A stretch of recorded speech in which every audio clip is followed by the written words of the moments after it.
Contra a cultura. O Evangelho clama pelo diferente. 3, 2, 1, gravando. Começando mais um Contra a Cultura, chegando aqui para você na Rádio Novo Tempo com bastante Bíblia, numa temporada excelente onde estamos falando sobre o livro do profeta Isaías. Várias exortações, várias lições e aplicações para o nosso crescimento. Eu convido você mais uma vez a embarcar nessa aventura, nessa jornada com a gente aí para estudar a Palavra de Deus, beleza? Você tem sempre um lugar, um cantinho aqui com a gente para crescermos juntos aí na sabedoria que o Espírito de Deus tem para nos revelar através das suas palavras, legal?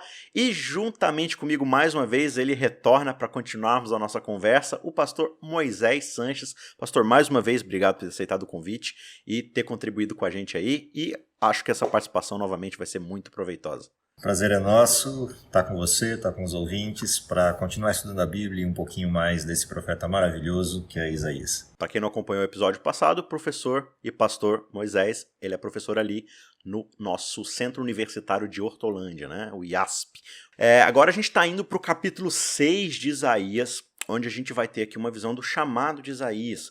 É um texto relativamente curto, então você já sabe, né? Já sabe o que eu vou falar. Leia o texto. Abra sua Bíblia em casa, leia uma vez, duas, três, quatro vezes. Se você puder, leia uma vez por dia. Vai ser muito legal, já pensou? Aí você chega na discussão da sua classe com o texto praticamente decorado. Eu tenho certeza que vai fazer você aproveitar muito mais as discussões aí na sua classe, ou talvez no seu pequeno grupo, ou entre os seus amigos mesmo, por que não? A gente tem que começar, e esse acho que é o grande movimento contracultural desse programa, a gente tem que começar a transformar as conversas bíblicas em conversas cotidianas. Por que a gente fala de futebol, a gente fala de Netflix, né, quando senta para comer, mas a gente não consegue conversar sobre a Bíblia. Por que é tão difícil assim a gente conversar? Porque a gente não lê. Né? E aí, como a gente viu no episódio passado, a gente perde a referência das coisas, né? O nosso senso de identidade que está na palavra de Deus. Então, mais uma vez eu te convido, converse com seus amigos, mas leia a Bíblia. Leia e eu tenho certeza que vai abençoar a sua vida. E a gente está aqui para ajudar você a ter alguns insights, mais provocações do que respostas, mas o nosso papel é exatamente esse, fomentar o estudo da palavra de Deus, e eu tenho certeza que vai ser uma bênção ter você aqui com a gente no decorrer dessa temporada. Então acessa lá, mais uma vez, youtube.com/cristãoscansados para você conferir tudo que está rolando por lá. A gente tem não só aqui a discussão do Contra a Cultura, mas toda semana tem algum sermão expositivo de algum livro da Palavra de Deus. Eu tenho certeza que vai abençoar bastante aí a sua jornada. Beleza, vamos lá então. Capítulo 6 de Isaías. A gente começa o verso 1 com a declaração da morte do rei. Esse primeiro rei que a gente vê logo ali no primeiro capítulo, o pastor já falou pra gente, explicou pra gente no episódio anterior, que esse rei, ele era um rei, assim, ele foi um rei relativamente justo, assim, né? Ele teve um bom desempenho no seu reinado, mas alguma coisa subiu na cabeça dele no final do seu reinado que ele resolveu ser sacerdote, né? Ele teve ali um vislumbre meio que de Saul, né? Onde Saul lá cansou de ser rei e falou assim, não vou esperar o Samuel chegar não, eu mesmo vou oferecer o sacrifício aqui, por que não? Né? E aí acontece todo um desejo de Deus de disciplinar o rei para ele voltar, né, à sua sanidade e tal, e aí a coisa vai acontecendo, e no meio desse processo Israel vai sendo exortado, né? E a gente chega aqui no capítulo 6 e ele diz, olha, no ano da morte do rei Uzias, então Isaías começa o capítulo aqui, destacando que o rei está morto. Só que ele vai falar uma coisa muito interessante. Eu vi o Senhor assentado sobre um alto e sublime trono, e as abas das suas vestes enchiam o templo. Então uma coisa interessante aqui logo de cara. O rei morreu, logo o trono está vago. E aí, em sequência, Isaías fala, mas eu vi o Senhor sentado num alto e sublime trono. De cara aqui já tem cabeças explodindo, pastor Moisés. O texto ele é fantástico nisso, né? Se a gente olhar isso linkado com os textos anteriores, do capítulo 1 a 5, principalmente à luz da perda de identidade do povo de Judá, que leva à essência do ministério de Isaías, esse vácuo com o preenchimento do Deus soberano, Deus todo-poderoso, é uma coisa fantástica nesse momento da história. Ou seja, Israel está sem rei, ou Judá está sem rei, mas não está sem rei. O maior de todos os governantes está disponível para vocês, desde que vocês queiram. É uma substituição mais do que perfeita se eles olhassem para o lugar certo. E é interessante a expressão de Isaías. Quando eles viam o trono vazio, eu vi o Senhor. O trono não está vazio. Deus continua conosco. Então, a partir daí começa a visão do resgate de Israel no sentido pleno. Ou seja, sai o rei humano, tem a chance de entrar o rei divino. A pergunta é, haverá um povo que verá esse rei? Essa é a grande pergunta que abre o texto por trás dessa cena. Uma outra coisa interessante, porque assim, esse rei soberano, Senhor, está sentado num alto e sublime trono. Ao mesmo tempo, as suas vestes enchem o templo. Então ele está sentado num trono, mas ele está no templo. Então a gente tem a história de um rei, que ele é rei, mas ele quer ser sacerdote. Ele tem sua jurisdição civil, mas ele quer tomar conta do templo. E agora a gente tem um rei que não só é rei, mas também é sacerdote. Mas é o dono do templo. Né? Então, assim, chegou quem de fato toma conta da coisa toda. Né? Vocês estão aí nessa briga para um pegar o lado... Eu sou Deus, eu sou dono de tudo. Eu transformo você em mordomo rei e você em mordomo sacerdote. Você cuida do castelo, você cuida do templo. Não, eu quero cuidar. E fica essa briga. Assim, ó, então eu vou colocar tudo em ordem e vou cuidar de tudo, porque na verdade tudo é meu. Né? Isso tudo no primeiro verso aqui. Tem mais alguma coisa para tirar em um verso, que a gente já viu tanta coisa aqui? Eu gosto do final desse verso, em particular, porque ele dá uma dimensão do que acontece nesse templo onde Deus está. O verso termina dizendo, e o manto, ou a cauda do seu manto, ou a base dos seus vestidos enchiam o templo. Isso significa que todas as pessoas e todos os seres que estivessem nesse templo estavam sob as vestes de Deus. Olha. Se Isaías está ali assistindo a cena, ou se os anjos estão ali assistindo a cena, significa que eles estão sobre o manto de Deus. E o lugar é santo, porque Deus é santo. Não à toa, quando a gente olha a história de Moisés, lá na sarça ardente, Deus vira para ele e diz, olha, tira as sandálias dos teus pés, porque o lugar que você está pisando é santo. Numa metáfora ou uma analogia derivada dos dois textos, Isaías, pelo menos tira as sandálias para pisar no meu manto. Ou qualquer um de nós que entrasse no templo, teríamos a mesma experiência. Para entrar no templo, a gente tem que pisar sobre as vestes de Deus. É como se Deus nos permitisse andar sobre suas vestes. E esse lugar é santo. Isso é uma metáfora muito bonita do templo. A gente viu no episódio passado, né, na lição passada, que assim, o grande problema de Israel, que é o nosso problema, é a falta de integralidade, né? A falta de inteireza, como você colocou. Ou seja, eu sou uma pessoa na presença do templo e eu sou outra pessoa na vida civil, digamos assim. E aí, hoje você pode chamar de igreja, apesar de igreja não ser templo, são, né, instituições diferentes, mas eu sou uma pessoa no meu culto, na minha igreja, na minha programação, eu sou outra pessoa, por quê? Porque Deus, ele está presente na programação do culto, mas ele não está presente no meu trabalho, no meu lazer, no meu relacionamento, nos meus estudos, né? Isaías está falando assim, olha, eu vi Deus e ele preenche tudo. Não tem espaço que se você olha que não tem uma porção dele lá tomando conta, né? E eu acho não que dá para tirar as vestes e pisar no chão. Eu acho que essa percepção é o início da nossa caminhada em recobrar esse nosso senso de identidade que foi perdido, né? Já que você tocou na questão de que há uma distinção entre templo e igreja, então cabe a ilustração o que o Novo Testamento faz de templo. Nosso corpo é templo do Espírito Santo, ou seja, as vestes de Deus enchem o templo. Olha, eu tenho noção disso.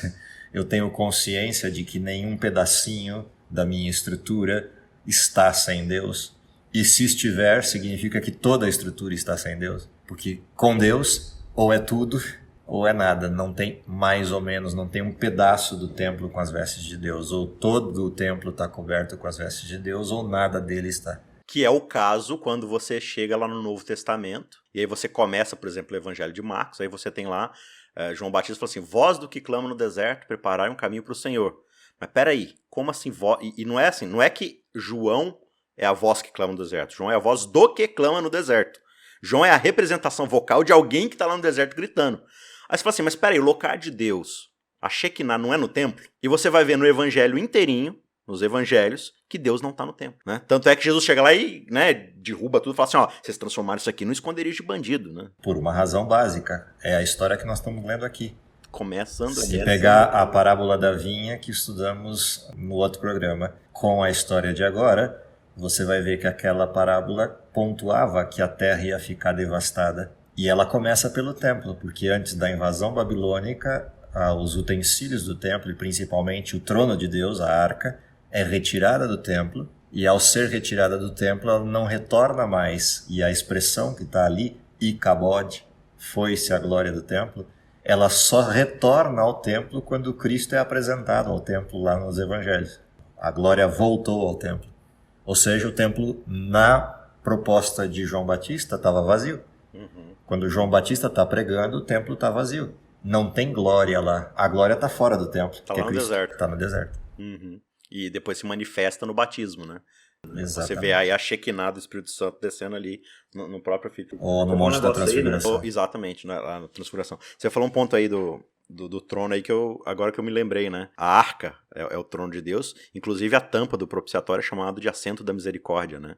É onde Deus ele se senta para julgar o mundo inteiro, e aí você tem reverberações disso em outros profetas, como Abacuque, por exemplo, né? O Senhor Deus está no seu santo templo, cálice diante de toda a terra, né? Ou seja, Deus está julgando, ele faz isso de onde? Do seu templo, do santuário. De um lugar em específico, sobre a arca, o lugar santíssimo, que é o lugar do trono de Deus. Exato. Então essa é a percepção. De fato, Deus está no lugar onde ele de fato coordena tudo, né? É claro que o templo terreno aqui, a nossa noção de templo terreno, é uma maquete daquilo que Deus tem de forma muito mais ampla, né? Você tem isso em outros estudos, como o estudo do santuário e tudo mais, mas a gente tem justamente essa noção, para que o povo tenha essa noção, né? E aqui a gente tem exatamente Isaías lidando justamente com essa imagem incrível que você vai ver se tornando cada vez mais fulgurante, digamos assim. Na descrição do verso 2, por exemplo, né, você tem lá serafins por cima dele, é aquela mesma imagem da própria Arca da Aliança, onde você tem dois ali cobrindo, né, com uma... E ele descreve aqui, né, cada um tem 6 asas, com 2 cobrem o rosto, com 2 cobrem os pés, e com 2 eles voavam. E clamavam uns para os outros, dizendo: Santo, Santo, Santo é o Senhor dos Exércitos. Toda a terra está cheia da sua glória. Olha que interessante. Na imagem de Isaías, o manto cobre todo o templo, mas aqui ele ainda amplia a coisa. Toda a terra está cheia da sua glória. Lá na frente, no Novo Testamento, a gente vai falar como as águas cobrem o mar, né? Ou seja, não tem 1 centímetro de areia do chão que você possa pegar e falar assim, Deus não está aqui. Né? Não tem 1 centímetro na galáxia do universo que Deus não pode colocar sua mão e falar assim, isso aqui me pertence, isso aqui tem a minha presença. E essa percepção começa com essa exclamação. E não é uma exclamação de Isaías. É uma exclamação de seres que não pecaram.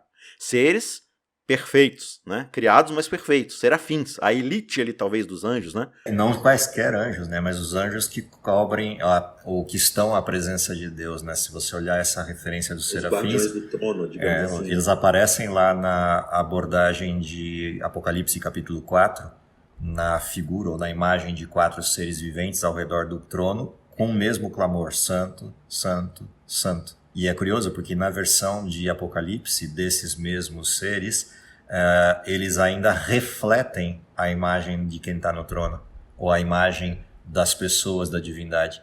Tanto que você olha a representação que está no texto de Apocalipse, um parece o leão, o outro uma águia quando está voando, o outro um novilho ou um touro, e ainda um outro como o filho do homem. Ou seja, eles estão tão perto de Deus e vivem tão próximo a Ele que refletem a imagem dele, numa metáfora que Apocalipse faz dessa mesma referência. Ou seja, é de fato a elite da elite da elite, no sentido não do conceito que nós adotamos de elite aqui, de orgulho, mas de privilégio de estar ao lado de Deus o tempo todo, 24 horas por dia, 7 dias por semana, 365 dias no ano. E esses seres privilegiados, separados por um propósito grandioso, perfeitos, sem pecado, sentem a necessidade de separar 2 asas só para cobrir o rosto. Exato. O que me lembra de como deve ter sido difícil para Moisés de novo, né? Quando ele estava lá no monte, ele falou assim: Senhor, deixa me ver o Senhor, né? Ele falou assim: vou passar na fresta com você de costas, e o cara fica radioativo por umas semanas boas aí, né? Vendo só a misericórdia de Deus. Bem essa a questão. Então essa expressão, né? Santo, Santo, Santo é o Senhor dos Exércitos. Toda a terra está cheia da sua glória. E aí, o verso 4 diz: os umbrais das portas se moveram com a voz do que clamava, e o templo se encheu de fumaça. Então eu disse: ai de mim, estou perdido. Aqui é Isaías falando, né? Porque sou um homem de lábios impuros e habito no meio de um povo de lábios impuros. E os meus olhos viram o Rei, o Senhor dos Exércitos. Eu imagino que, de fato, assim, quando a Bíblia fala de temer ao Senhor, a gente fica tentando defender, às vezes, né? Não é ter medo. Em certo sentido, é ter medo, porque... Só que não é um medo pecaminoso, é um medo de uma criatura que se coloca diante do Criador de tudo, né? Imagina você chegar perto de algo que é extremamente radioativo. Você fala assim: olha, você tem que ter medo de chegar perto do Sol, né? Imagina você chegar perto do sol, você vai ser consumido. Agora você fala assim, o sol é uma coisa ruim? O sol é uma coisa para você detestar? Não. Sem o sol a gente não tem vida, né? Aqui no nosso planetinha de água. Mas ao mesmo tempo, o sol é grandioso, né? Eu gosto de fazer essa comparação, claro. Você não pode nem chegar perto, né, da grandeza de tudo, mas se você pensa na radioatividade do Sol como a santidade, né, e aí você compara o Sol com Deus, de novo, é só uma ilustração, gente, né, é essa mesma ideia, ao mesmo tempo que é algo que você precisa, a santidade de Deus é o que segura o universo dentro do seu funcionamento, ao mesmo tempo, se a gente não entende o nosso papel diante desse Deus, a gente se encontra na mesma posição de Isaías, né, eu sei que eu pequei, eu sei que eu sou indigno, e eu estou diante daquele que por meio de um pensamento, de uma intenção, de uma palavra, o universo se constrói, se destrói, as coisas existem, deixam de existir. Eu vi Deus e o grande problema é que eu sou um pecador no meio de um monte de gente que não quer nem saber de Deus. Você tocou em alguns pontos que só esses pontos dariam uma lição. Óbvio, a gente não tem esse tempo e nem essa condição agora, mas tem alguns itens que são importantíssimos nessa sua fala. Vou começar de trás para frente. O primeiro grande item é entender o santo, entender que Deus é Deus. Ele pode ter a graça, Ele se fez carne, Ele habitou entre nós, Ele é meu amigo em oração, Ele é meu salvador, Ele é Pai da eternidade. Ele é todas as coisas e títulos que a gente pode dar para Ele ao longo da estrutura da Bíblia. Mas Ele nunca deixa de ser Deus. Ele continua sendo Deus. E essa percepção de quem é Deus é a que me traz de volta ao meu lugar. Então, quando você coloca, aí vem o segundo item que eu queria comentar da tua fala, quando você coloca o temor a Deus e você tenta ilustrar com um certo medo, esse medo que aparece aqui é o medo do reconhecimento de quem eu sou, ou seja, eu sou nada frente ao Criador. A percepção da distância, né? Essa percepção que só é possível quando Deus se manifesta em glória com a sua santidade, ela me coloca na dimensão correta e é por isso que os anjos clamam. E não é um temor de medo por desconfiar de Deus ou medo porque não se sabe quem Deus é. É medo no sentido pleno do termo de eu entender quem eu sou. E não é porque Deus vem e me pressiona a isso, é simplesmente porque Ele deixou-se extravasar como Ele é. É como se Deus, e aqui guardadas as proporções do que eu vou dizer, é como se Deus vivesse o tempo inteiro controlando a sua glória para eu conviver com Ele. Passando atrás de frestas, né? Exatamente, mas de vez em quando eu preciso ser lembrado que Deus é Deus, para eu não me fazer Deus. Para eu não me achar Deus, ou como a geração de hoje diz, se acha.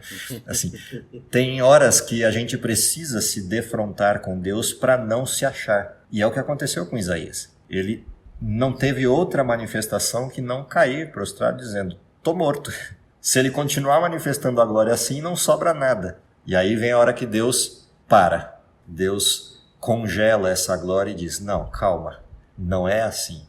Você sabe quem você é, mas lembre-se que eu também sou Salvador. E aí vem todo o restante da cena. Eu acho isso fantástico nesse momento do desenho. E a outra coisa interessantíssima é pensar que quando ele fala, a terra treme, os fundamentos da terra tremem. Porque aqui, quando o texto traz os umbrais da porta se moveram, não é uma expressão qualquer. São os fundamentos do céu, que não se abalam, mas com a voz de Deus até os fundamentos do céu se abalam, que dirá os da terra. Então, essa coisa também é interessante na descrição que o texto faz. Você está falando da essência que mantém a sintonia fina do universo funcionando, né? É o tom da voz de Deus. Ou seja, tudo obedece a Deus. Moléculas, átomos e o que tiver de menor que isso, até o nível de quasar ou ao nível do que a gente não conhece, tudo responde a Deus e obedece a Deus. E se abala a partir da sua voz. Simplesmente da sua voz. E a gente aqui querendo cuidar dos nossos próprios interesses, achando que a gente é aquele que vai construir uma torre e chegar na portinha e bater, posso entrar aí e tomar o seu lugar? Né? Posso aí tentar resolver por mim mesmo? Né? É impressionante como é que faz bem pra gente meditar na santidade de Deus. Esse medo faz falta, né? Uma outra coisa que eu acho também interessantíssima nesse texto é que quando ele coloca a voz de Deus abalando tudo, a voz de Deus tem um portador. E é interessante observar isso porque esse texto vai abrir em 2 leques o portador. O portador no céu, o serafim, e o portador na terra, o profeta. O serafim fala e os fundamentos da terra se abalam porque a fala dele é a fala de Deus.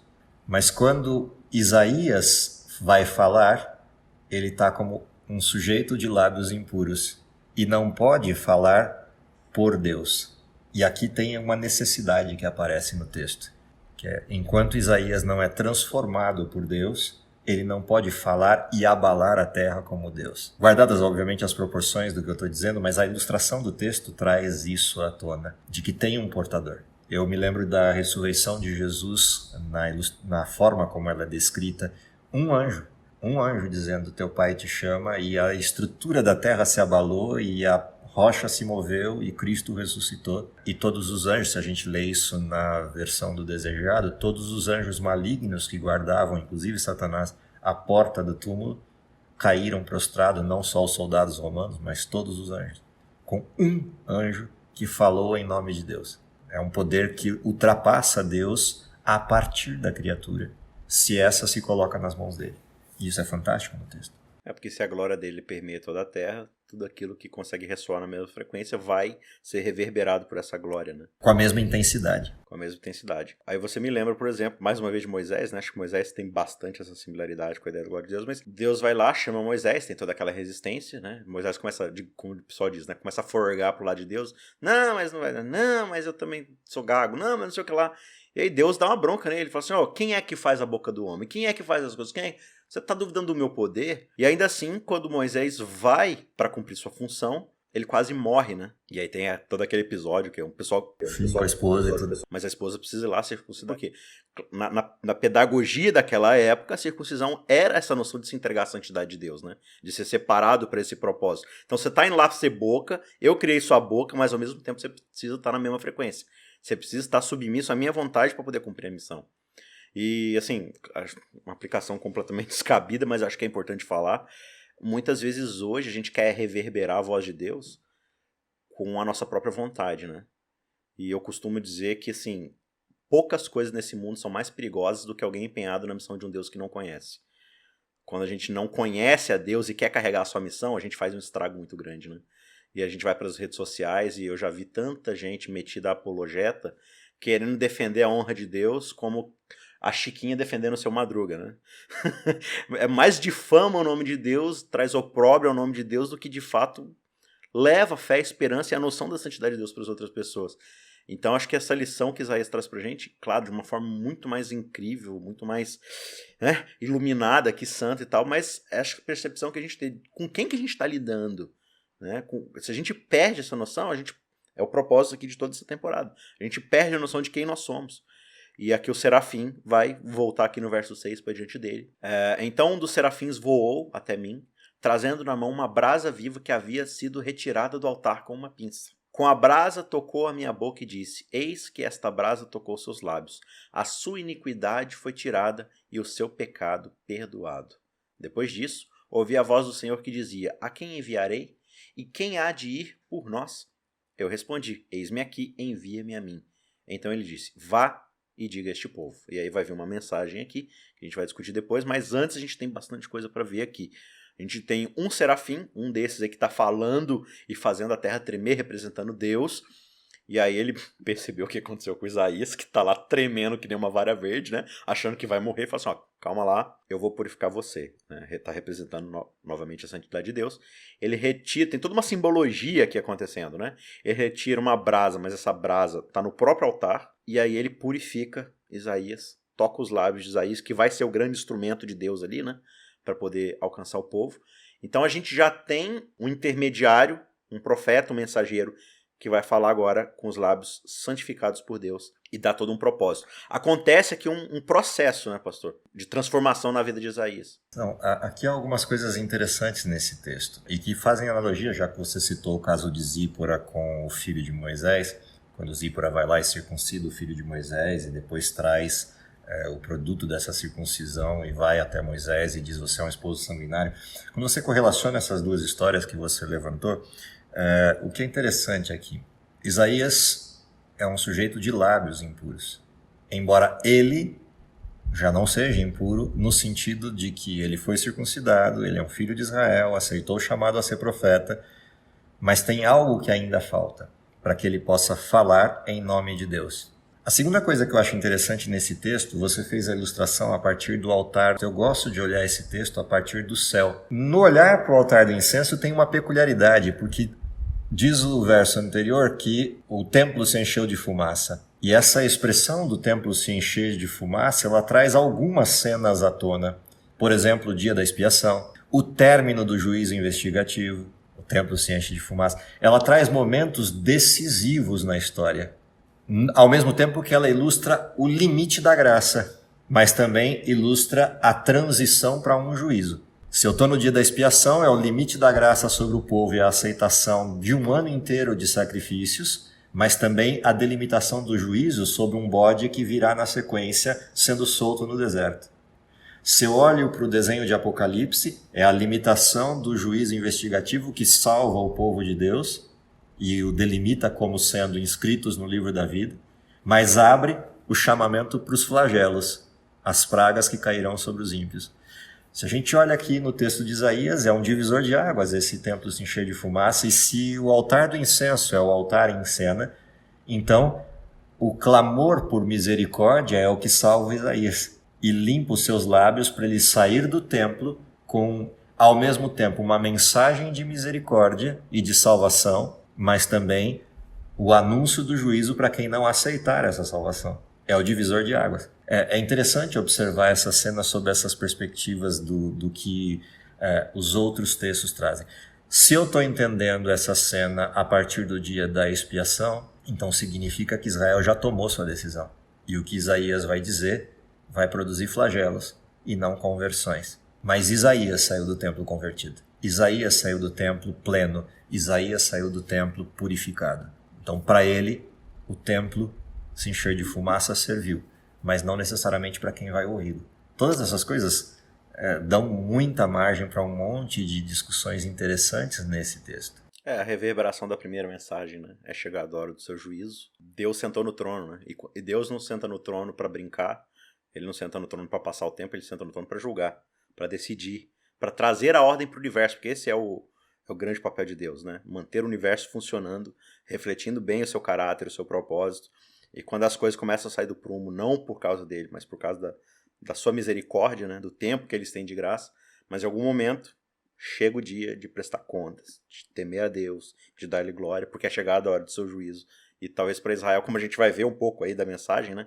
Vai acontecer isso. Antes da gente ir pro verso 9, tem um negócio que a gente estava conversando aqui antes de gravar, eu queria que você retomasse, porque a gente tem no primeiro capítulo, na introdução, a percepção de um povo que perde a noção da sua identidade. Por quê? Porque tirou Deus da referência, colocou outra coisa lá que não é Deus, e aí perde a sua referência. Ele perde a noção da santidade de Deus, que Isaías percebeu aqui, né? Então ele perde a noção da santidade de Deus.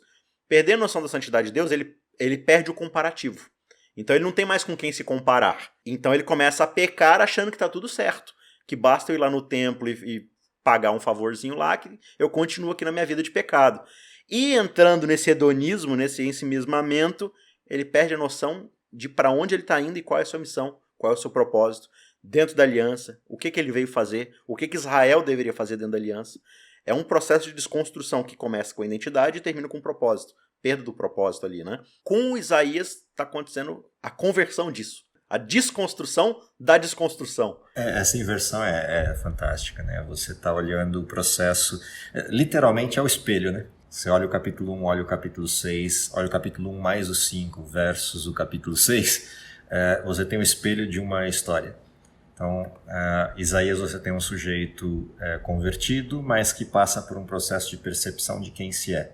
Ele desconstrói sua identidade de convertido para agora assumir uma identidade mais ampla e maior do que essa, de mensageira. Israel tem o processo inverso. Israel tem um contexto de não conversão, um contexto de perda de identidade, é chamado para reconstruí-la, mas não passa pelo processo. E é interessante porque o verso 7 coloca no singular a expressão, né? Afinal de contas, é Isaías que está vendo o templo. Embora ele esteja dizendo isso aos outros, é ele quem está vendo o templo, é ele quem está vendo Deus. E aí diz, o teu pecado foi expiado. E eu vou agora sair do texto, mas o do povo não. O teu pecado está expiado, mas o de Judá não.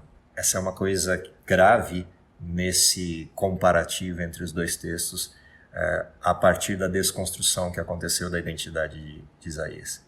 E que deveria ter acontecido como construção da identidade de Israel. Que agora é o que Isaías vai se propor a fazer, né? A reverberar isso. Só que agora com esse aspecto já do juízo, né? Então, só retomando aqui, Isaías tem a percepção de quem é Deus, retoma sua identidade nisso, recebe novamente o grau de comparação, eu sou um pecador, ele é santo, então eu consigo comparar uma coisa com a outra.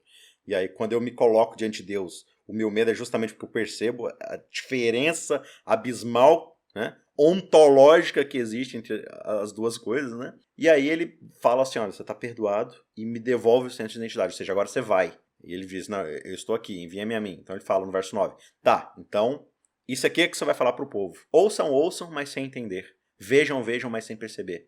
Torne insensível o coração deste povo.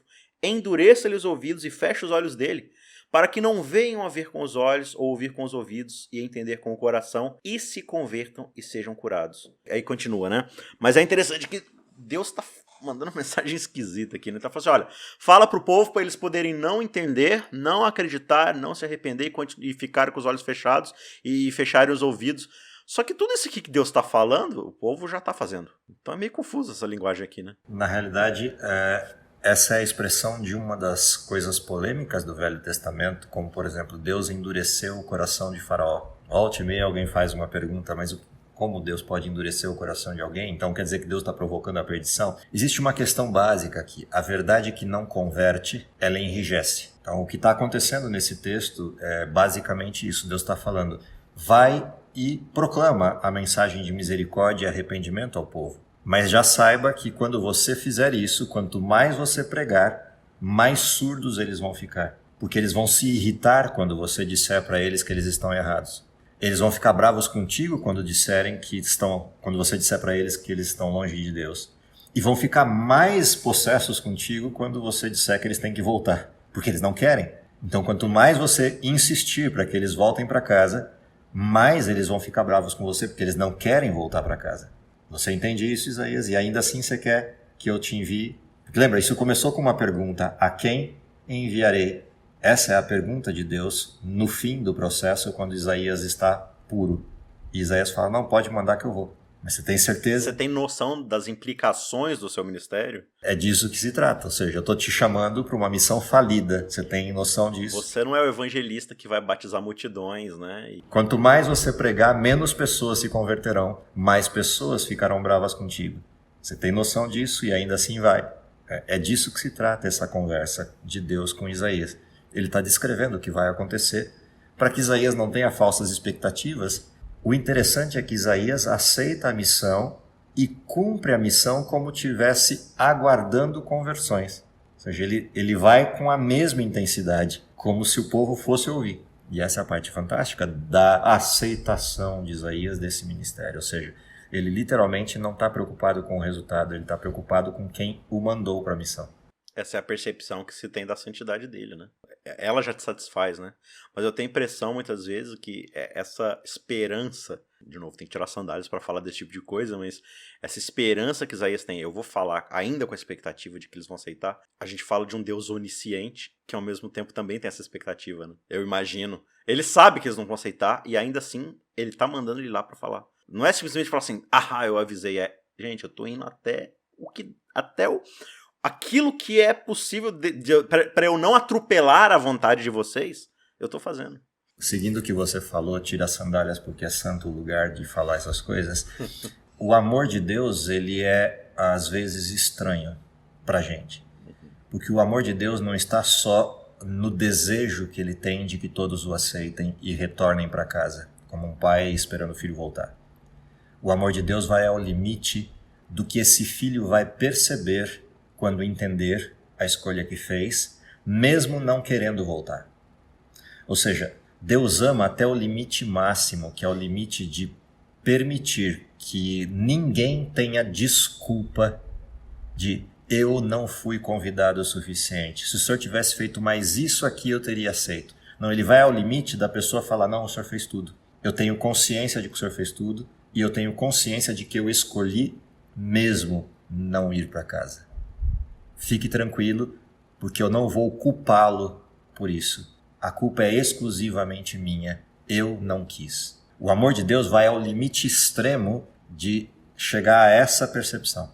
Por isso ele diz para Isaías, insiste até o limite, para que eles não tenham condição de dizer, Deus podia ter feito um pouquinho mais. Isso é estranho, é muito estranho. A gente já teria desistido na metade do caminho. Deus não. Ele vai até o limite último. O que é, de novo, é bastante interessante pensar nas consequências disso, porque, de novo, a gente citou aqui a primeira mensagem angélica, né? É chegada a hora do seu juízo, ou seja, Deus sentou para julgar. E qual que é o veredito final de Deus? Aquele que quer se santificar, continue se santificando. Aquele que quer permanecer na imundície, continue, né? Sendo na prática, né? Ou seja, o meu julgamento sobre vocês é, cada um continue fazendo aquilo que quer fazer. E arque com as consequências. Livre-arbítrio. Né? Ele não obriga, vai falar, então, vocês são ímpios, agora vocês vão ir amarrados para o céu. Não continue fazendo o que você sempre quis fazer. Né? O meu veredito é, arque com as consequências daquilo que vocês desejaram para vocês. Né? Então é difícil a gente pensar assim, porque a nossa mente é sempre autoritária. Né? A gente vive uma época sempre de discussão política, e boa parte das nossas vontades políticas é sempre vencer o outro na base da imposição, né? Não, eu vou obrigar você a fazer a minha vontade. Os grandes regimes totalitários são isso, né? Governantes que acham que estão fazendo bem, mas a minha ideia é tão boa que eu vou obrigar todo mundo a acatá-la, mesmo que eu tenha que matar as pessoas para salvar a vida delas. Como é que é? Peraí, matar para salvar a vida? Não faz sentido, né? Então a gente tem esse Deus aqui fazendo tudo isso. Tanto é que aqui Isaías vai falar no verso 11, mas até quando eu vou fazer isso, né? E Deus vai ao limite do livre-arbítrio, né? Ele esgota as possibilidades do livre-arbítrio. Aí ele fala, até quando, Senhor? Até quando eu vou fazer isso? Eu falo assim, até as cidades estiverem no pó. Ou seja, até não sobrar um grão de areia em cima de outro grão de areia, você vai continuar pregando. Eu falo, mas, Senhor, já não vai ter mais nada. Mas você vai continuar pregando. Até não tiver mais nada. Até que a cidade esteja ruínas, fique sem habitantes, as casas sem moradores, a terra esteja arruinada, devastada. E o Senhor afaste dela o povo, no meio da terra sejam muitos lugares abandonados. Você vai continuar. Você vai continuar falando o tempo todo, o tempo todo, o tempo todo. E aí a gente encerra o capítulo 6, né? Com essa expectativa. Deus falando, olha, você não vai parar. Né? Enquanto você tiver voz, e eu que estou te dando tua voz, você vai continuar falando, você vai continuar falando. Ah, Senhor, mas não tem mais ninguém ouvindo. Não interessa. Você vai continuar, porque eu estou onde eu sempre estive, chamando. Perguntando, Adão, onde você está? Né? O que fizeste, onde você está? Eu tô no mesmo lugar, passeando pelo jardim, convidando vocês. Quem tá indo embora é vocês, né? Eu acho que o ponto a encerrar é o último verso do capítulo 6. E mesmo que alguns sobrevivam, digamos 1 em cada 10, a devastação vai continuar. A terra parecerá uma floresta de carvalhos, só que com todas as árvores cortadas. De cada árvore restará apenas o toco, um campo enorme de tocos. Mas nesses tocos haverá uma semente santa. Nossa. Ou seja, mesmo com toda a devastação de Israel, vai sobrar uma semente. Ou seja, não é de todo perdido o seu ministério, mas não será para agora. Eu acho interessante porque às vezes a gente trabalha para determinadas situações, ou estudando a Bíblia com alguém, ou compartilhando a mensagem, ou mesmo deixando um legado como trabalho seu pessoal, e os frutos não são vistos por você, às vezes não são vistos nem pela próxima geração, mas há um pedaço disso que persiste, ou seja, a esperança, ela persiste. Eu acho que o grande fechamento desse texto talvez seja o texto de Romanos, de novo, Paulo falando de esperança, quando Romanos 5 descreve uma sequência de elementos a partir da justificação que vem da fé, o fim desses elementos descreve que a esperança não confunde, porque o amor de Deus foi implantado no coração daquele que acredita pelo Espírito Santo de Deus. É isso que está em Isaías. Essa é a fumaça do templo que inunda o coração de Isaías com a graça, e ainda que ele saiba que o ministério não produzirá o resultado, o dízimo desse resultado ainda produzirá destruição, mas ficará nisso tudo uma semente, e essa semente restará como uma santa semente. O tronco de Davi. A semente de Gênesis 3,15. Né? Exatamente. Restará para o dia correto na plenitude dos tempos. Fantástico, fantástico. E vou repetir o que eu falei semana passada, estamos só começando. Estamos ainda no capítulo 6 de Isaías, são 66 capítulos, aperte os cintos, porque ainda tem muita coisa incrível para a gente aprender e vai ser muito legal fazer essa jornada com você. Pastor, mais uma vez, muito obrigado, foram excelentes as suas colocações aí. Espero que futuramente a gente possa contar com sua participação novamente, que eu tenho certeza que o pessoal vai gostar bastante. Será um prazer. Abraço para todo mundo e um bom estudo, uma boa leitura pessoal, como você disse. Leia esse capítulo várias vezes porque vale a pena. É isso aí. Fique com Deus, a gente se vê na semana que vem. Um abraço e até lá. Tchau, tchau. Contra a cultura. O Evangelho clama pelo diferente.